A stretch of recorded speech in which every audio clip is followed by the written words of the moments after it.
ગઈ વખતે અહીંયા એક બહુ સરસ હું બોલવા આવી ત્યારે એક બહેન મને મળેલા. એમણે મને કહ્યું કે હું કથા કોલાજ બહુ જ દિલથી વાંચું છું. અને ત્યારે મને એટલું બધું સારું લાગેલું કે મંગળવારની એ કોલમ ગુરુવારની એ કોલમ હું મુંબઈ સમાચારમાં લખું છું ને હું એટલી બધી મહેનત કરું છું કોલાજ માટે. આમ અધરવાઇઝ એવું હોય છે મારું કે હું કોલમ મને બહુ સહજ આવતી હોય છે, મને ક્યાંયથી પણ વિષય મળી જતો હોય છે. પણ કથા કોલાજ માટે મારે એટલું બધું રિસર્ચ કરવું પડે, ઓથેન્ટિક છે કે નહીં, વિકિપીડિયામાં જે માહિતી છે તે સાચી છે કે નહીં, પુસ્તક શોધો, આમ કરો, ક્રોસ રેફરન્સીસ શોધો. એટલે હું બહુ આમ કોઈ મને એમ કહે ને કે કથા કોલાજ હું વાંચું છું તો મને એકદમ એમ થઈ જાય કે હા એમ આ વાચક છે. એટલે અહીંથી પહેલી વાર મને કથા કોલાજનું એપ્રિસિએશન મળેલું અને એ હું ક્યારેય નહીં ભૂલું. એટલે મારો પરિચય એવો કે 5 કોલમ હું અઠવાડિયાની લખું છું. મુંબઈ સમાચારમાં 2, દિવ્ય ભાસ્કરમાં 1, ગુજરાત મિત્ર સુરતમાં 1 અને કચ્છ મિત્ર ફૂલછાપ જન્મભૂમિમાં 1. ચિત્રલેખામાં ક્યારેક વાર્તાઓ લખતી હોઉં છું, નવલકથાઓ, અને બાકી તો ટેલિવિઝન સિનેમા સાથે થોડી ઘણી જોડાયેલી છું. બેસિકલી લખું છું, મને એટલું જ આવડે છે, એનાથી આગળ મને કંઈ આવડતું નથી. એટલે પણ વાત કરવાની છે સંયમની. એક સરસ નાનકડી વાર્તાથી હું મારી વાત શરૂ કરું. કસ્તુરબાની તબિયત બહુ ખરાબ થઈ ગયેલી અને ખૂબ બધા વૈદો પાસે, ડૉક્ટર્સ પાસે ઉપચાર કરાવ્યા, પણ કોઈ રીતે એમની તબિયત વળે જ નહીં. અને બાપુ એમને પૂછ્યું કે તમને વાંધો ન હોય તો હું થોડા મારા નિસર્ગોપચાર તમારા પર કરું. ગાંધીજી બહુ બધા પ્રયોગો કરતા એમની અંતસ્ફૂર્ણાથી. માટીની પટ્ટી મૂકે, કટી સ્નાન કરાવે, તડકામાં ઊભા રાખે, અમુક પ્રકારનું ખાવાનું છોડાવે. સાયન્સ અને નેચરોપથીને મિક્સ કરીને એમણે ઘણા નિસર્ગોપચારના પ્રયોગો કર્યા છે. એવા પ્રયોગો એમણે સરદાર પટેલ પર પણ કરવાનો પ્રયત્ન કરેલો જ્યારે એમનું નાનું આંતરડું ખરાબ થઈ ગયેલું અને એમને કેન્સર છે એવું લગભગ ડૉક્ટર્સે કહી દીધેલું ત્યારે. પણ 39 દિવસ આશ્રમમાં રહ્યા પછી સરદારે ગાંધીજીને કહ્યું કે તમે તમારું કામ કરી લીધું હોય તો હવે હું થાક્યો છું, મને જવા દો. એ એક હતા. અહીં કસ્તુરબા અને ગાંધીજીએ કહ્યું કે તમને વાંધો ન હોય તો કઠોળ ને મીઠું છોડી દો. એ વખતે તો બાએ હા પાડી દીધી, કારણ કે બાપુને તો કોણ ના પાડે. એટલે એમણે કહ્યું હા હું છોડી દઈશ. પછી બા જમવા બેસે તો બાપુ પાછળથી તપાસ કરાવે કે શું જમે છે, તો એમણે કંઈ કઠોળને મીઠું છોડેલું નહીં. એક દિવસ જમવા બેઠા અને બાપુ રેન્ડમ વિઝિટ પર આવી ગયા, સરપ્રાઇઝ ચેકિંગમાં, ફ્લાઇંગ સ્ક્વોડ. એટલે એમણે બાના ભોજનમાંથી થોડું ચાખ્યું ને એમણે કહ્યું કે તમે કઠોળને મીઠું છોડ્યું નથી, પછી તમારી તબિયત કેવી રીતે સુધરે? એટલે બા ગુસ્સે થઈ ગયા અને એમણે બાપુને કહ્યું કે કઠોળને મીઠું તો તમને કોઈ કહે ને તો તમારાથી પણ ન છૂટે. એમણે આ વાત સાંભળી અને ત્યાં જ એમણે બાને કહ્યું કે તું છોડે કે ન છોડે, હું આજથી 1 વર્ષ માટે કઠોળને મીઠું છોડું છું. એમને કોઈ રોગ નહોતો, એમના સંયમને કોઈએ ચેલેન્જ કર્યું. કોઈકે એમ કહ્યું કે આ તો તમારાથી પણ નહીં છૂટે. પછી બા રડ્યા, એમણે બહુ માફી માગી, એમણે કહ્યું કે ના ના તમારે છોડવાની જરૂર નથી, હું છોડી દઈશ. બાપુએ કહ્યું ના, આ તો મારો પ્રયોગ છે, મારી જાત પર સંયમ રહે છે કે નહીં એને માટેનો આ પ્રયોગ છે. તું છોડે કે ન છોડે, હું નહીં ખાઉં.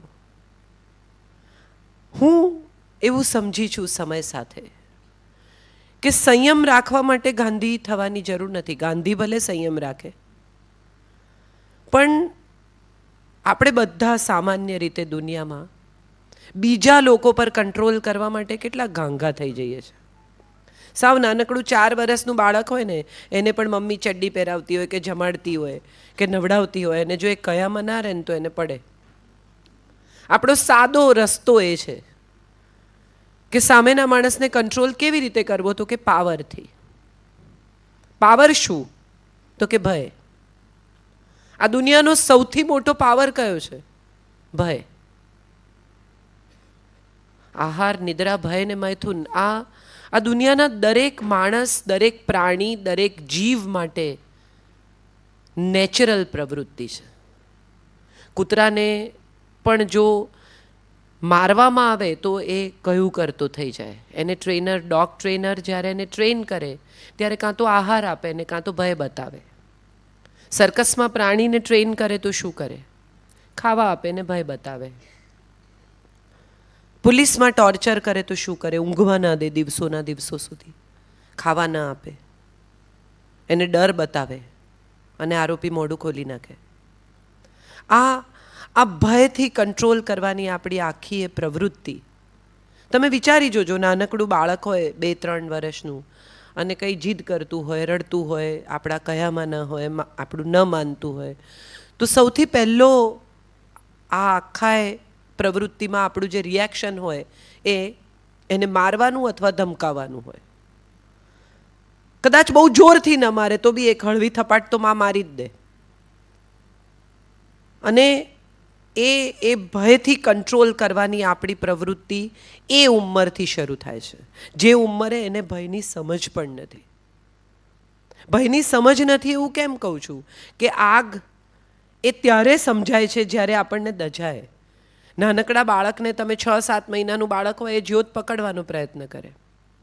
મારી એક બહેનપણી છે એક્ટ્રેસ વંદના પાઠક કરીને, એનો દીકરો ચાલી નહોતો શકતો, એટલો નાનો, બેસે ખાલી બેસતો થયેલો, અને એના ઘરમાંથી આમ ઉંદર પસાર થયો.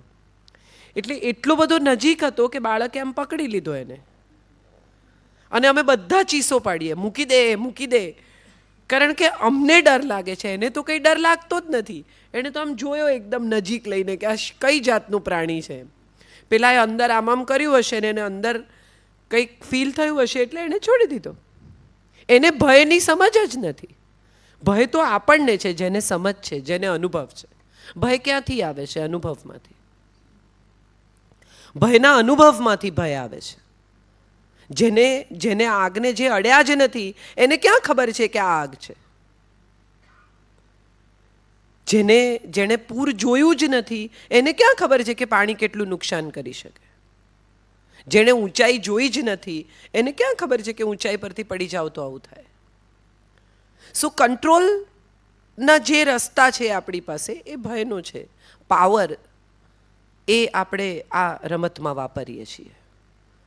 અને જ્યારે સામેનાને કંટ્રોલ કરવાનો આપણો સંપૂર્ણ પ્રયાસ આપણે પૂરેપૂરો થાય એટલો કરી લઈએ, અને જો એ માણસ, વ્યક્તિ, વસ્તુ, વિચાર, પરિસ્થિતિ આપણા કંટ્રોલમાં ન આવે તો આપણું પહેલું રિએક્શન એ હોય છે કે એ વ્યર્થ છે, એ વર્થ નથી, વ્યર્થ છે. માણસ કયું ન માને તો એ નકામો છે. સંતાન કયું ન માને તો હવે એનું જે થવાનું એ થાય, આપણે શું કરી શકવાના આનાથી વધારે? પતિ કયું ન માને તો એ તો એવા જ છે, પત્ની કયું ન માને તો એ તો એવી જ છે. સો ઇવેન્ચ્યુઅલ પરિસ્થિતિ શું છે? સ્વીકાર. તો પહેલી પરિસ્થિતિ એ કેમ નથી? સંયમની પ્રવૃત્તિ અહીંથી શરૂ થાય છે. જો થાકી હારીને, પાવર પ્રેક્ટિસ કરીને, ભય પમાડીને, કંટ્રોલ કરવાનો તમામ પ્રયાસ કરીને, તમામ એનર્જી વાપરી લીધા પછી પણ જો સામેની વ્યક્તિ આપણા કંટ્રોલમાં નથી આવતી તો આપણે શું કરીએ છીએ? સ્વીકારી લઈએ છીએ. તો સ્વીકાર પહેલાં કેમ નથી? સ્વીકારે છેલ્લું સ્ટેપ કેમ છે? સ્વીકારે પહેલું સ્ટેપ કેમ નથી? અહીંથી શરૂ થાય છે સંયમની વાત. જૈનત્વમાં તો સંયમનું બહુ જ મહત્વ છે. ઉપવાસ એ સૌથી મોટા પ્રયોગ છે સંયમના. ઘરના બધા લોકો નોર્મલ ખાતા પીતા હોય અને આપણે ઉપવાસ કરવાનો, એ સંયમનો સૌથી મોટો પ્રયોગ છે. કેટલા બધા લોકો એવા મેં જોયા છે કે એમની આસપાસની દુનિયામાં કશું ન બદલાય, પણ આપણે એ લોકો એમની રીતે એમનો ઉપવાસ ચાલુ રાખે, અને ત્યારે એમ થાય કે આ ખરેખર કદાચ સંયમ છે. બાપુને એકવાર મેં કહ્યું હતું કે હું નવરાત્રિ કરું છું એમ, એટલે કે થાય છે? મેં કીધું હા. પહેલાં નહોતી થતી, હું 11 નહોતી કરી શકતી, હવે 9 દિવસ ભૂખી રહી શકું છું. એટલે હસ્યા. પછી મને કહે છે ડિજિટલ ઉપવાસ કરવાનું રાખો. બહુ બહુ આમ જુઓ તો ઇન્ટરેસ્ટિંગ વાત છે.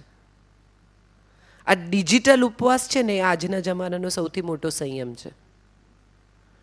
ભૂખ્યા તો રહી શકાય, કદાચ 1-2 દિવસ, 4 દિવસ, 8 દિવસ, મહિનો. શરીર ખાવાનું શરૂઆતમાં માગે, પછી સ્વાદ માગે, ધીરે ધીરે તમારું મન જ એને અનુકૂળ થઈ જાય છે કે તમને પોતાને પણ એમ થાય કે ક્યાં કચરો નાખવો શરીરમાં. અઠવાડિયા 10 દિવસ 15 દિવસના ઉપવાસ પછી તમને ઝડપથી પાણીપુરી કે આ કે તે કે ખાવાનું મન ના થાય. એમ થાય એટલી શુદ્ધ અંદરની ફિલિંગ છે કે હવે બધું ગંદકી નથી નાખવી. Let that cleanliness prevail. પણ આ ડિજિટલ ઉપવાસની એક મજા છે. પતિ પત્ની બહાર ડિનર પર ગયા હોય ને સાથે, એટલે કે તું ઓર્ડર કર, તરત ફોન. ઘરમાં 2 જણા બાજુમાં બેસીને પોતપોતાના ફોનમાં વોટ્સએપ ચેટ કરે. એક જ પલંગમાં સૂતેલા 2 જણા એકબીજાની સાથે વાત નથી કરતા, બહારના લોકો સાથે વાત કરે છે. અમારે ત્યાં હમણાં પાટીદાર આંદોલન થયું, એમાં અઠવાડિયું અમારે ત્યાં ઇન્ટરનેટ બંધ કરી દીધેલું, અમદાવાદ, ગુજરાતમાં. હું માનું છું એટલા બધા લોકોના પરિવાર સાથેના સંબંધ સુધરી ગયા હશે. જાય ક્યાં? તમે એકવાર ઘરે આવ્યા પછી કાં તો ફોન લગાડીને વાત કરો, અથવા તો ઘરના જે હાજર છે એની સાથે વાત કરો. બહાર તો તમે કોઈ કોન્ટેક્ટ જ તૂટી ગયો છે. એટલે right from girlfriend to family to business to everything, તમે એકવાર ઘરમાં દાખલ થયા કે તમે કેદમાં. અને હું માનું છું કે આ પરિસ્થિતિ હવે જો મારું ચાલે તો હું દર અઠવાડિયે એકવાર ઊભી કરું કે તમે કમસે કમ તમારી જાત સાથે, તમારા પરિવાર સાથે, બીજા લોકો સાથે સમય ગાળી શકો. સંયમ એ બીજું કંઈ નથી, સ્વયં ઉપરનું નિયંત્રણ છે. અને આપણે બીજાને કંટ્રોલ કરવામાં જેટલી એનર્જી વાપરીએ છીએ ને એનાથી 10મા ભાગની એનર્જીમાં જાતને કંટ્રોલ કરી શકાય છે. પતિ પત્ની શરૂઆતમાં લગ્ન થાય અથવા પ્રેમમાં પડે અથવા એન્ગેજમેન્ટ થાય ત્યારે તમે જુઓ ને તો તમને એટલી મજા પડે. બંને જણા એકબીજાને અનુકૂળ થવાના તમામ પ્રયાસો કરે. એટલે જે પણ તમે એકબીજાની સાથે અનુકૂળ થવાની કોઈ તક છોડે નહીં. ઇવન સાસુ વહુ એ દિવસોમાં જુદી રીતે વર્તે. થનારી પુત્રવધુ ઘેર સાડીના વખાણ કરે કે મમ્મી બહુ સરસ છે, એટલે તરત જ કે તારું જ છે ને બધું બેટા, તારે જ પહેરવાનું છે, હવે આ ઉંમરે હું થોડી પહેરીશ. એ પછીના દિવસોમાં એક વાટકી પણ જો કોકને આપી હોય ને તો 10 વાર યાદ કરાવે, પેલી વાડકી બાજુમાં આપી આવી છે એ લઈ આવજે, પેલો ડબ્બો તારા પિયર ગઈ છે એ લઈ આવજે. આ 2 લોકોના સંબંધો જ્યારે જ્યારે આપણને એવું લાગે ને કે હવે બધું મળી ગયું, પ્રાપ્ત થઈ ગયું, પામી ગયા, હવે આ ક્યાંય જઈ શકે એમ નથી, ત્યારે એમાં એક બદલાવ આવતો હોય છે. એ બદલાવ સંયમને તોડી નાખે છે. પતિ પત્ની જે રીતે એકબીજા સાથે વાત કરે, ઘણીવાર આપણને એમ થાય કે ખરેખર આ જ રીતે વાત થવી જોઈએ 2 લોકો વચ્ચે. આદર નામની વસ્તુ ધીમે ધીમે વેનિશ થતી જાય. કેમ? તો કે ટેકન ફોર ગ્રાન્ટેડ એટીટ્યુડ શરૂ થઈ જાય. હવે આ ક્યાં જવાના છે? અને પત્ની એમ માને કે પતિ ક્યાંય નથી જવાનું, અને પતિ એમ માને કે આ ક્યાંય નથી જવાની, હવે જોડે જ રહેવાનું છે, તો ચાલો હવે એકબીજાના ક્લાસ લઈએ. અને 2 જણા એકબીજાને સુધારવાની જે પ્રવૃત્તિમાં દાખલ થાય, બહુ ઇન્ટરેસ્ટિંગ છે આ પ્રવૃત્તિ. શરૂ થાય જ્યાંથી ત્યાંથી તમને એમ થાય કે આ કેવી રીતે આને બદલ છે. ઘરમાં પતિનો મિત્ર આવ્યો હોય ને એમ કે ભાભી દાળ બહુ સરસ થઈ છે, તો એનો જવાબ શું હોય કે ભાભી તમે ઇડલી સંભાર જેવા બનાવો છો ને એવા મેં ક્યાંય નથી ખાધા, કે ભાભી તમે જેવો કંસાર કરો છો એવા અદ્ભુત કંસાર બને છે. તો એનો જવાબ શું હોય સામાન્ય રીતે? થેન્ક યુ, અથવા ફરી આવજો. એને બદલે સામાન્યતઃ ગૃહિણી એમ કહે કે તમારા ભાઈને કોઈ દિવસ કદર જ નથી. જવાબ શું છે અને આપણે જવાબ આપીએ છીએ શું? એવી જ રીતે કોઈ એમ કહે કે તમારા હસબન્ડ બહુ જ આજે બિઝનેસમાં એમનું નામ છે. હા, પણ એમને પૂછો છોકરા કયા ધોરણમાં ભણે છે. કઈ ચર્ચામાં આપણે ઉતરી જઈએ છીએ, વાત શું છે અને ક્યાં જઈ રહ્યા છીએ. એવી જ રીતે પુરુષને દાખલા તરીકે કંઈ કહેવામાં આવે તો એનો પણ જવાબ આ જ દિશામાં ક્યાંક હોય. પણ એને સમજાવો, એને કે આ વાત આપણે એકબીજા સાથે કેમ નથી કરતા? ત્રીજા માણસ દ્વારા એકબીજા સાથે વાત કરવી પડે એવા સંબંધો છે આ, કે સપ્તપદીના વચન આપીને અડધું અંગ બનીને સાથે જીવવાના વચન આપીને સાથે ચાલવાનું શરૂ કર્યું હતું એ સંબંધ છે આ. શું થયું અચાનક? અને ત્યારે સમજાય કે એક સ્વાદ ઉપર ને એક શબ્દ ઉપર સંયમ છૂટી ગયો. આ દુનિયાનો મોટામાં મોટો સંયમ બે જ વસ્તુ પર છે, એક શબ્દ ઉપર ને એક સ્વાદ ઉપર. મારી વાત પર વિચાર કરજો. આપણું શરીર જ્યાં પહોંચે છે અથવા જે પરિસ્થિતિમાં પહોંચે છે એની પાછળ સ્વાદ ઉપરનો સંયમ આપણે ખોઈ બેસીએ છીએ. અમારા એક મિત્ર છે એમ કહે છે, આઈસ્ક્રીમ આવે ને કોઈની પાર્ટીમાં કે કંઈ ગળપણ પીરસાય એટલે સૌથી પહેલાં એમ કે ડાયાબિટીસ નામનો કોઈ રોગ છે જ નહીં, કારણ કે એમને છે. એટલે તમને કહે કે ડાયાબિટીસ નામનો કોઈ રોગ આ જગતમાં છે જ નહીં. આ એકચ્યુઅલી એ મને નથી કહેતા, એ પોતાની જાતને કહે છે.